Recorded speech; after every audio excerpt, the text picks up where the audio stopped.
See, probably in this part of the world, if I utter the word prayer, immediately people will think sitting down and saying something to somebody up there. Some of you may know simple English prayers, some of you may know complicated Latin, Arabic, Sanskrit, whatever kind of prayers. But essentially, prayer unfortunately has been understood as a way, like it's some kind of a long-distance call. Prayer is not an act, it's a certain quality that you bring into your life. In somewhere in 1860s, certain missionaries came to central part of India, which is now called as Madhya Pradesh, and they were scouting the tribal districts because that is where the potential conversions are there. Then they heard there is a particular yogi around whom thousands of people are gathering.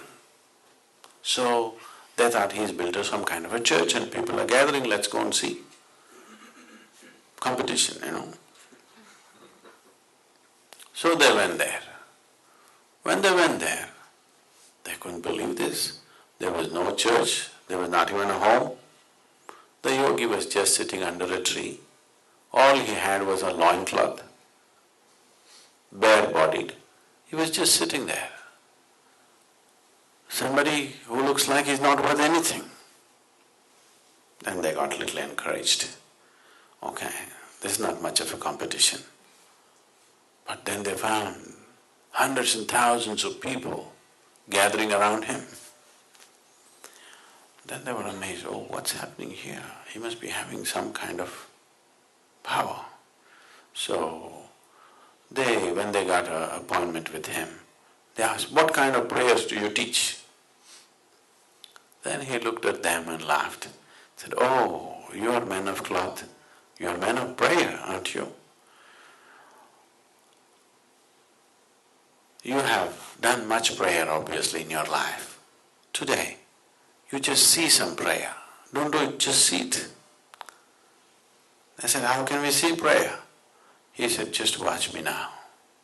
And he took some vegetables and started cutting. He said, this is my prayer, just watch it, quite carefully watch it. This is the prayer.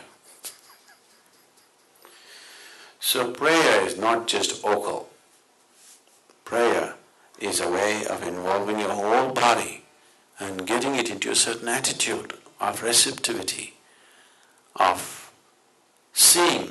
Prayer is essentially seeing that your presence here is so minuscule actually. You are just a speck of dust in this existence. Tomorrow morning, woof, if you disappear, nobody is going to miss you. A few people around you will cry for 3 days and then they'll forget about you. Rest of the existence will just go on fine without you, isn't it? All of us disappear. Still this world will go on wonderfully well, maybe better. Yes or no? This self-assumed importance that man has created within himself, when you keep it aside, you are in prayer. If you manage to keep aside the assumed importance that you have for yourself, then you are in prayer, you don't have to say anything.